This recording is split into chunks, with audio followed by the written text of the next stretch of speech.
10 నుంచి 12 ప్రతిరోజు కాకుండా ఇప్పుడు మనకు మన ఇంటికి మన ఎమ్మెల్యే కార్యక్రమం ఉంది.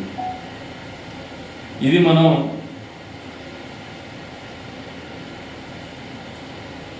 గురు శుక్ర శని వారంలో 3 రోజులు ఒక మండలము మున్సిపాలిటీలోను ఉదయం 8 నుంచి 11:30 మధ్యాహ్నం సాయంత్రం 3:30 నుంచి 6 గంటల వరకు 3 రోజులు గురువారం శుక్రవారం శనివారం మన ఇంటికి మన ఎమ్మెల్యే కార్యక్రమంలో మేము ఉంటాము.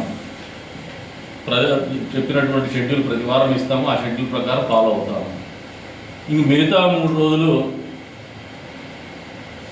నియోజకవర్గ అభివృద్ధి కోసం కావచ్చు, నియోజకవర్గంలో జరగాల్సినటువంటి పనుల కోసం కావచ్చు, పరిపాలనా సౌలభ్యం కోసం కావచ్చు, మేము ఎక్కడైనా బయటికి పోయినప్పుడు మేము ఒకవేళ ఎగ్జామ్షన్ కింద మీరు చూడాలి, అది కూడా అడ్మినిస్ట్రేషన్లో పార్ట్గానే బయటికి పోతాం. సోమ మంగళ బుధవారం ఆఫీస్ పనులు జరుగుతాయి. ఉదయం 10 నుంచి 12:30 వరకు, సాయంత్రం 5 నుంచి 7 వరకు. ఆదివారం దయచేసి నాకు సెలవు ఇవ్వండి అని చెప్పేసి కొడతాను. నాకు కూడా రిజర్వేషన్ అవసరం, నాకు కూడా ఒక రోజు ఆఫ్ అవసరం. సహృదయంతో అర్థం చేసుకోండి. ఇంత నిజాయితీగా ఎమ్మెల్యేలు మాట్లాడరు, అయినా మాట్లాడతాను. దీన్ని వక్రీకరించే ప్రయత్నం కూడా చేస్తారు. కారు ఉంటే కూడా వక్రీకరించే ప్రయత్నం చేస్తారు. గతంలో కూడా నాకు లెక్సెస్ ఉండింది. గతంలో అపోజిషన్ ఎమ్మెల్యే కూడా లెక్సెస్ కొన్నాను. ఆ రోజు నన్ను ఏం మాట్లాడలేదు మీరు. అంటే ఇవన్నీ ఉంటాయి రాజకీయాలు, దాన్ని కేర్ చేసి మాకు అవసరాలు కొన్ని ఉంటాయి.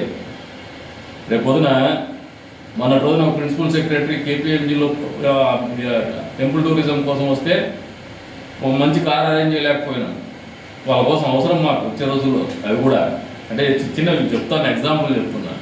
అందుకని ఒక ఆలోచనకు వచ్చి ప్రజలకు తెలియజెప్తాను. ఏమంటే మేమేం చేసినా, ఒకవేళ నేను ఇల్లు కట్టిన భవిష్యత్తులో నేను నా భార్య 2 రోజులే వాడతాం, తర్వాత నరసింహస్వామి గుడికే రాసేస్తాం. మాకు ఆస్తుల మీద మమకారం లేదు, ఆస్తుల మీద కూడా పెద్ద మమకారం లేదు. ఒక ఇల్లు కట్టినా మా బంధువులకిను, నేను ఇంకోటి ప్రైవేట్ వ్యక్తులకిను, నరసింహస్వామి గుడికే బిల్లామ రాసి మరి పోతాం. మేము 2 రోజులే వాడతాం దాన్ని, తర్వాత దేవునికి వాడేసేయమంటాం.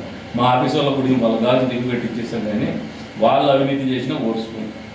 స్పష్టంగా ప్రజలకు జవాబుదారీగా బతుకుతాం, జవాబుదారీగానే ఉంటాం. కాబట్టి నిజాయితీతో చెప్తున్నటువంటి మాటలు ఎక్కడ కూడా వక్రీకరించాలనో వక్ర భాషను చెప్పాలనో ఆలోచన చేసే వాళ్ళకు వాళ్ళ బుద్ధి వక్రంగా ఉంటే మనం ఏం చేయలేము. మీకు ఏది దొరకనప్పుడు మీరు మాట్లాడుతూనే ఉంటారు. ఇబ్బంది పడితే అయిపోయారు అంటారు, ఏదైనా చేస్తే కొట్టేసినాడు అంటారు. 20 ఏళ్ళుగా ఉండేవాడిని, 5 ఎలక్షన్లు చేసినవాడిని. కాబట్టి వాస్తవాలు ప్రజలకు తెలుసు. ఏం మాట్లాడిన ఎన్ని పరిస్థితులు ఉంటారు. 3వ విషయం చెప్తాను.